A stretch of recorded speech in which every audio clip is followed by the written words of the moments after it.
Hi, everybody. It's me, Miss Denny. Welcome to another edition of the Weekly Read. We have been reading Peter and Wendy, published in 1911 by J.M. Barrie. And today we'll be picking up where we left off. So if you've missed the previous chapters, no worries. They're all right here on our YouTube page.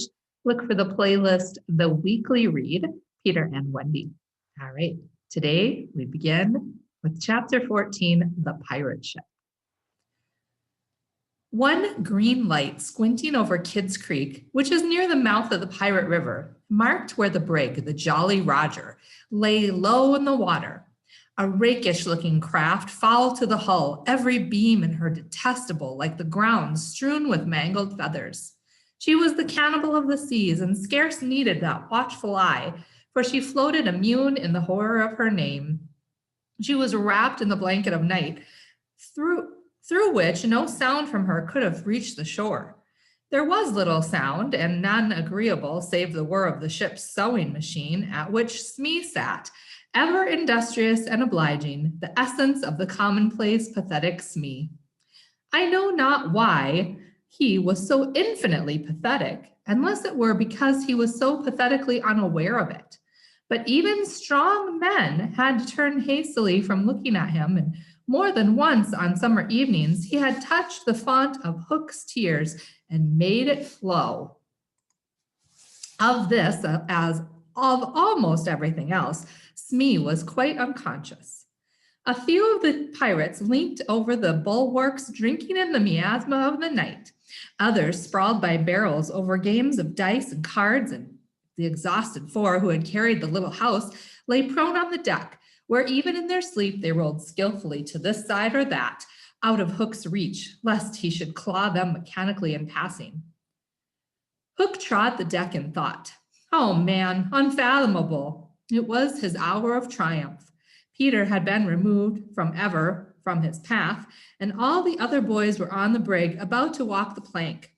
It was his grimmest deed since the days when he had brought Barbecue to heel, and knowing, as we do, how vain a tabernacle is man, could we be surprised had he now paced the deck unsteadily, bellied out by the winds of his success? But there was no elation in his gait, which kept pace with the action of his somber mind. Hook was profoundly dejected. He was often thus when communing with himself on board ship in the quietude of the night. It was because he was so terribly alone. This inscrutable man never felt more alone than when surrounded by his dogs. They were socially so inferior to him. Hook was not his true name. To reveal who he really was would, even at this date, set the country in a blaze. But as those who read between the lines must already have guessed, he had been at a famous public school, and its traditions still clung to him like garments, with which indeed they are largely concerned. Thus it was offensive to him, even now, to board a ship in the same dress in which he had grappled her, and he still adhered in his walk to the school's distinguished slouch. But above all, he retained the passion for good form. Good form, however much he may have degenerated, he still knew that this is all that really matters. From far within him, he heard a creaking as of rusty portals, and though he came astern, tap, tap, tap, like hammering in the night when one cannot sleep. Have you been good form today? Was their eternal question. Fame, fame, that glittering bauble. It is mine, he cried. It is quite good form to be distinguished at anything, the tap tap from his school replied. I am the only man whom Barbecue feared, he urged, and Flint himself feared Barbecue. Barbecue, Flint, what house? Came the cutting retort. Most disquieting reflection of all, was it not bad form to think about good form? His vitals were tortured by this problem. It was a claw within him, sharper than the iron one, and as it tore him, the perspiration dripped down his tallow countenance and streaked his doublet. Ofttimes he drew a sleeve across his face, but there was no damming that trickle. Ah, envy not Hook. There came to him a presentiment of his early disillusion. It was as if Peter's terrible oath had boarded the ship, Hook felt a gloomy desire to make his dying speech, lest presently there should be no time for it. Better for Hook, he cried, if he had had less ambition. It was in his darkest hours only that he referred to himself in the third person. No little children love me. Strange that he should think of this, which had never troubled him before. Perhaps the sewing machine brought it to his mind. For long he muttered to himself, staring at Smee, who was humming placidly, under the conviction that all children feared him. Feared him, feared Smee. There was not a child on board the brig that night who did not already love him. He had said horrid things to them and hit them with the palm of his hand, because he could not hit with his fist, but they had only clung to him the more. Michael had tried on his spectacles to tell poor Smee that they thought him lovable. Hook itched to do it, but it seemed too brutal. Instead, he revolved this mystery in his mind. Why do they find Smee lovable? He pursued the problem like the sleuth hound that he was. If Smee was lovable, what was it that made him so? A terrible answer suddenly presented itself. Good form? Had the bosun good form without knowing it, which is the best form of all? He remembered that you have to prove you don't know you have it before you are eligible for pop. With a cry of rage, he raised his iron hand over Smee's head, but he did not tear. What arrested him was this reflection. To claw a man because he has good form, what would that be? Bad form. The unhappy Hook was as impotent as he was damp, and he fell forward like a cut flower. His dogs, thinking him out of the way for a time, discipline instantly relaxed, and they broke into a bacchanalian dance, which brought him to his feet at once, all traces of human weakness gone, as if a bucket of water had passed over him. Quiet, you scugs, he cried, or I'll cast anchor in you. And at once the din was hushed. Are all the children chained so that they cannot fly away? Aye, aye. Then hoist them up. The wretched prisoners were dragged from the hold, all except Wendy, and ranged in line in front of him. For a time he seemed unconscious of their presence. He lolled at his ease, humming, not unmelodiously, snatches of a rude song and fingering a pack of cards. Ever and anon, the light from his cigar gave a touch of color to his face. Now then, bullies, he said briskly, 6 of you walk the plank tonight, but I have room for 2 cabin boys. Which of you is it to be? Don't irritate him unnecessarily, had been Wendy's instructions in the hold, so Toodles stepped forward politely. Toodles hated the idea of signing under such a man, but an instinct told him that it would be prudent to lay the responsibility on an absent person, and though a somewhat silly boy, he knew that mothers alone are always willing to be the buffer. All children know about mothers, and despise them for it, but make constant use of it. So Toodles explained prudently, you see, sir, I don't think my mother would like me to be a pirate. Would your mother like you to be a pirate, Slightly? He winked at Slightly, who said mournfully, I don't think so, as if he wished things had been otherwise. Would your mother like you to be a pirate, Twin? I don't think so, said the first twin, as clever as the others. Nibs would stow the scab, roared Hook, and the spokesmen were dragged back. You boy, he said, addressing John, you look as if you had a little pluck in you. Didst never want to be a pirate, me hearty? Now, John had sometimes experienced this hankering at maths prep, and he was struck by Hook's picking him out. I once thought of calling myself Red-Handed Jack, he said diffidently. Ah, and a good name, too. We'll call you that here, bully, if you join. What do you think, Michael? Asked John. What would you call me if I joined? Michael demanded. Blackbeard Joe. Michael was naturally impressed. What do you think, John? He wanted John to decide, and John wanted him to decide. Shall we still be respectful subjects of the king? John inquired. Though Hook's teeth came the answers. You would have to swear, down with the king. Perhaps John had not behaved very well so far, but he shone out now. Then I refuse, he cried, banging the barrel in front of Hook. And I refuse, cried Michael. Rule Britannia, squeaked Curly. The infuriated pirates buffeted them in their mouth, and Hook roared out, that seals your doom. Bring up their mother. Get the plank ready. They were only boys, and they went as white as they saw Jukes, and and Checo preparing the fatal plank. But they tried to look brave when Wendy was brought up. No words of mine can tell you how Wendy despised those pirates. To the boys, there was at least some glamour in the pirate calling, but all that she saw was that the ship had not been tidied for years.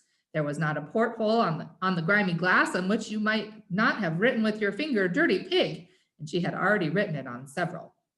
But as the boys gathered round her, she had no thought, of course, save for them. "So, my beauty," said Hook, as if he spoke in syrup, "you are to see your children walk the plank." Fine gentleman though he was, the intensity of his communings had soiled his ruff, and suddenly he knew that she was gazing at it. With a hasty gesture, he tried to hide it, but he was too late. "Are they to die?" asked Wendy, with a look of such frightful contempt that he nearly fainted.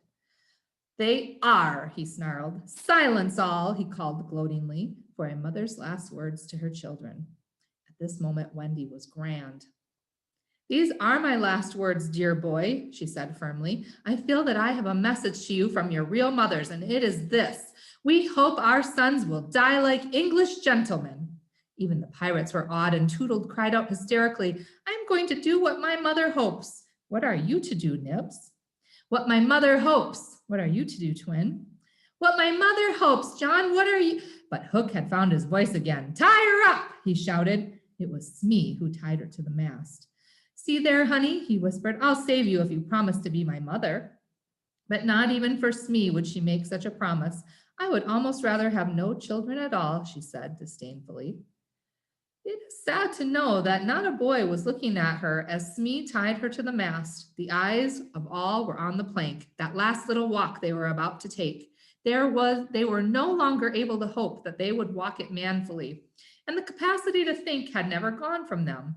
They could stare and shiver only. Hook smiled on them with his teeth closed, and he took a step toward Wendy.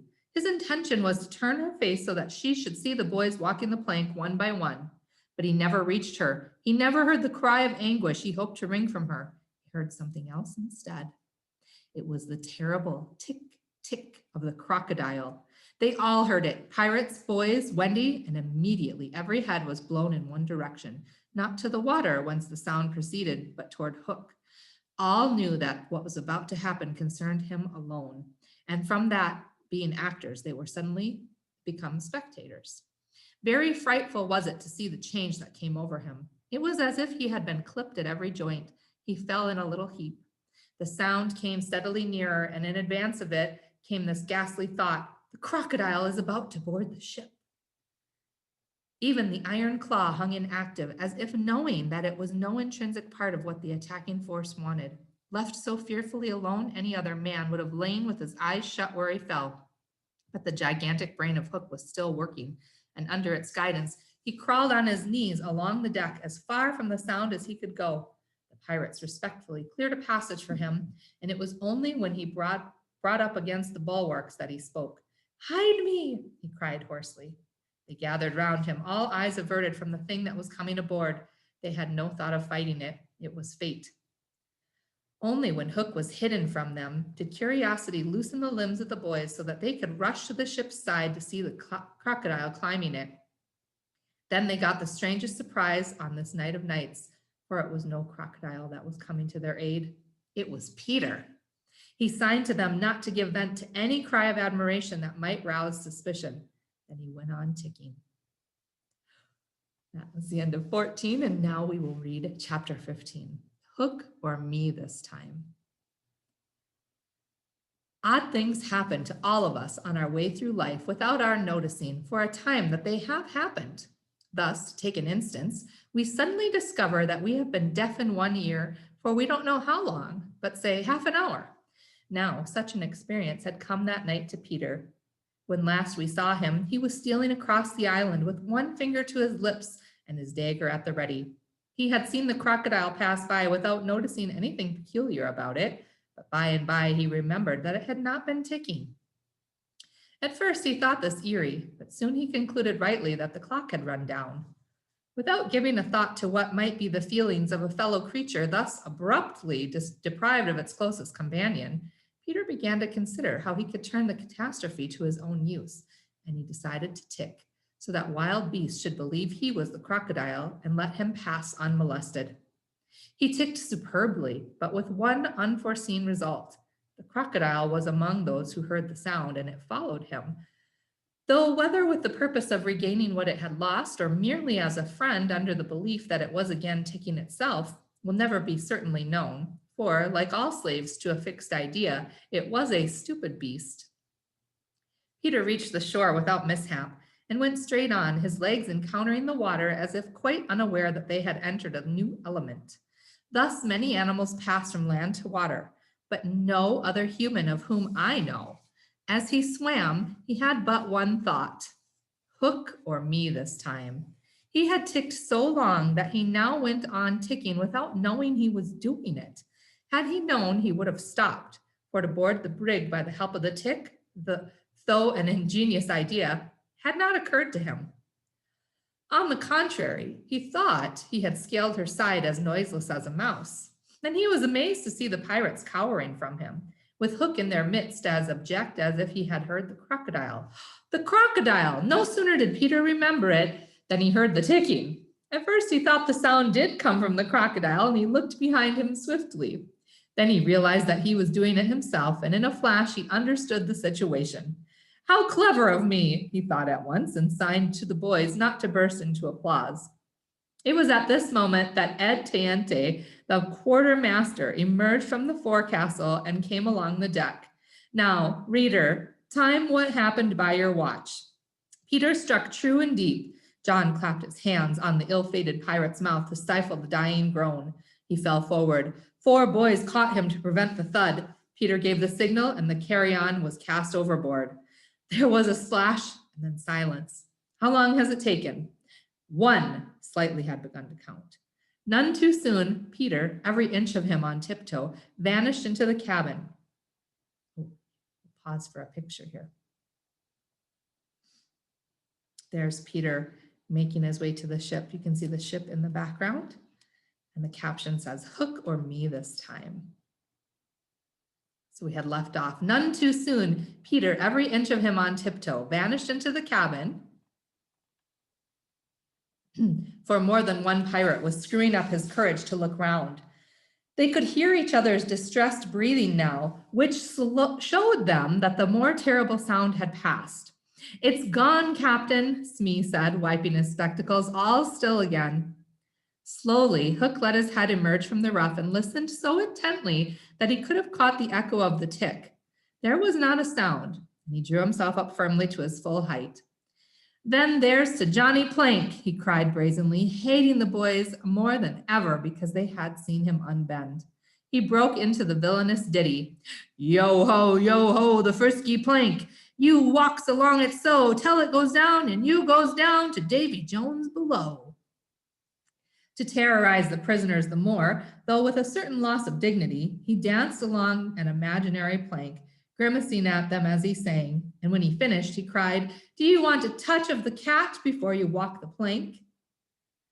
At that, they fell on their knees. No, no, they cried so piteously that every pirate smiled. Fetch the cat, Jukes, said Hook. It's in the cabin. The cabin. Peter was in the cabin. The children gazed at each other. Aye, aye, said Jukes blithely, and he strode into the cabin. They followed him with their eyes. They scarce knew that Hook had resumed his song, his dogs joining in with him. Yo ho, the scratching cat. Its tails are 9, you know, and when you're writ upon your back. That what was the last line will never be known, for of a sudden the song was stayed by a dreadful screech from the cabin. It wailed through the ship and died away. Then was heard a crowing sound, which was well understood by the boys, but to the pirates was almost more eerie than the screech. What was that? Cried Hook. 2, said Slightly solemnly. The Italian, Cecco, hesitated for a moment and then swung into the cabin. He tottered out, haggard. What's the matter with Bill Jukes, you dog? Hissed Hook, towering over him. The matter with him is he's dead, stabbed, replied Cecco in a hollow voice. Bill Jukes is dead? Cried the startled pirates. The cabin's as black as a pit, Cecco said, almost gibbering. There is something terrible in there, the thing you heard crowing. The exultation of the boys, the lowering looks of the pirates, both were seen by Hook. Cecco, he said in his most steely voice, Go back and fetch me that doodle-doo. Checo, bravest of the braves, cowered before his captain, crying, "No, no!" But Hook was purring to his claw. "Did you say you would go, Checo?" he said musingly. Checo went, first flinging up his arms despairingly. There was no more singing. All listened now, and again came a death screech, and again a crow. No one spoke except slightly. "3," he said. Hook rallied his dogs with a gesture. "'Sdeath and odds fish," he thundered. "Who is to bring me that doodle-doo?" "Wait till Checo comes out," growled Starkey, and the others took up the cry. "I think I heard you volunteer, Starkey," said Hook, purring again. "No, by thunder," cried Starkey. "My Hook thinks you did," said Hook, crossing to him. "I wonder if it would not be advisable, Starkey, to humor the Hook." "I'll swing before I go in there," replied Starkey doggedly. Again, he had the support of the crew. "Is it mutiny?" asked Hook more pleasantly than ever. "Starkey's ringleader?" "Captain Mercy," Starkey whimpered, all of a tremble now. "Shake hands, Starkey," said Hook, proffering his claw. Starkey looked round for help, but all deserted him. As he backed, Hook advanced, and now the red spark was in his eye. With a despairing scream, the pirate leapt upon Long Tom and precipitated himself into the sea. "4," said Slightly. "And now," Hook said courteously, "did any other gentleman say mutiny?" Seizing a lantern and raising his claw with a menacing gesture, "I'll bring out that doodle-doo myself," he said, and sped into the cabin. 5. How Slightly longed to say it. He wetted his lips to be ready, but Hook came staggering out without his lantern. "Something blew out the light," he said, a little unsteadily. "Something," echoed Mullins. "What of Checo?" demanded Noodler. "He's as dead as Jukes," said Hook shortly. His reluctance to return to the cabin impressed them all unfavorably, and the mutinous sounds again broke forth. "All pirates are superstitious," and Cookson cried. "They do say the surest sign of a ship's accursed is when there's one on board more than can be accounted for." "I've heard," muttered Mullins, "he always boards the pirate craft at last. Had he a tail, Captain?" "They say," said another, looking viciously at Hook, "that when it comes, it's the likeliness of the wickedest man aboard." "Had he a hook, Captain?" asked Cookson insolently, and one after another took up the cry, "The ship's doomed!" At this, the children could not resist raising a cheer. Hook had well nigh forgotten his prisoners, but as he swung round on them now, his face lit up again. "Lads," he cried to his crew, "here's a notion. Open the cabin door and drive them in. Let them fight the doodle-doo for their lives. If they kill him, we're so much the better. If he kills them, we're none the worse." For the last time, his dogs admired Hook, and devotedly they did his bidding. The boys, pretending to struggle, were pushed into the cabin, and the door was closed on them. "Now listen," cried Hook, and all listened. But no one dared to face the door. Yes, one, Wendy, who all this time had been bound to the mast. It was for neither a scream nor a crow that she was watching. It was for the reappearance of Peter. She had not long to wait. In the cabin, he had found the thing for which he had gone in search, the key that would free the children of their manacles, and now they all stole forth, armed with such weapons as they could find. First, signing to them to hide, Peter cut Wendy's bonds, and then nothing could have been easier than for them to fly all off together. But one thing barred the way, an oath. "Hook or me this time." So when he had freed Wendy, he whispered to her to conceal herself with the others, and himself took her place by the mast, her cloak around him so that he should pass for her. Then he took a great breath and crowed. To the pirates, it was a voice crying that the boys lay slain in the cabin, and they were panic-stricken. Hook tried to hearten them, but like the dogs he had made them, they showed their fangs, and he knew that if he took his eyes off them now, they would leap at him. "Lads," he said, ready to cajole or strike as need be, but never quailing for an instant, "I've thought it out. There's a Jonah aboard." "Aye," they snarled, "the man with a hook." "No, lads, it's the girl. Never was luck on a pirate ship with a woman aboard. We'll right the ship when she's gone." Some of them remembered that this had been a saying of Flint's. "It's worth trying," they said doubtfully. "Fling the girl overboard," cried Hook, and they made a rush at the figure in the cloak. "There's none can save you now, missy," Mullins hissed jeeringly. "There's one," replied the figure. "Who's that?" Peter Pan the Avenger, came the terrible answer. And as he spoke, Peter flung off the cloak. Then they all knew who it was that had been undoing them in the cabin, and twice Hook essayed to speak, and twice he failed. In that frightful moment, I think his fierce heart broke. At last he cried, "Cleave him to the brisket," but without conviction. "Down, boys, and at them!" Peter's voice rung out, and in another moment the clash of arms was resounding through the ship. Had the pirates kept together, it is certain that they would have won. But the onset came when they were all unstrung, and they ran hither and thither, striking wildly, each thinking himself the last survivor of the crew. Man to man, they were stronger, but they fought on the defensive only, which enabled the boys to hunt in pairs and choose their quarry. Some of the miscreants leapt into the sea, others hid in the dark recesses, where they were found by Slightly, who did not fight, but ran about with a lantern, which he flashed in their faces, so that they were half blinded and fell an easy prey to the reeking swords of the other boys. There was little sound to be heard but the clang of weapons, an occasional screech or splash, and Slightly monotonously counting 5, 6, 7, 8, 9, 10, 11. I think they were all gone, where a group of savage boys surrounded Hook, who seemed to have a charmed life, and he kept them at bay in that circle of fire. They had done for his dogs, but this man alone seemed to be a match for them all. Again and again they closed upon him, and again he hewed a clear space. He had lifted up one boy with his hook and was using him as a buckler, when another, who had just passed his sword through Mullins, sprang into the fray. "Put up your swords, boys," cried the newcomer. "This man is mine." Thus suddenly Hook found himself face to face with Peter. The others drew back and formed a ring around them. For long the two enemies looked at one another, Hook shuddering slightly, and Peter with a strange smile upon his face. "So, Pan," said Hook at last, "this is all your doing." "Aye, James Hook," cried the stern answer, "it is all my doing." "Proud and insolent youth," said Hook, "prepare to meet thy doom." "Dark and sinister man," answered Peter, "have at thee." Without more words, they fell to, and for a space there was no advantage to either blade. Peter was a superb swordsman and parried with dazzling rapidity. Ever and anon he followed up with a feint, with a lunge that got past his foe's defense, but his shorter reach. Here's a picture again. There's Hook and Peter. "This man is mine," says the caption. Wow, Peter looks so tiny compared to Hook. All right. Oh, and you can kind of see some of the boys and the pirates hiding in the background. Okay, so ever and anon he followed up with a feint, with a lunge that got past his foe's defense, but his shorter reach, and we saw how much shorter he was, stood in ill stead, and he could not drive the steel home.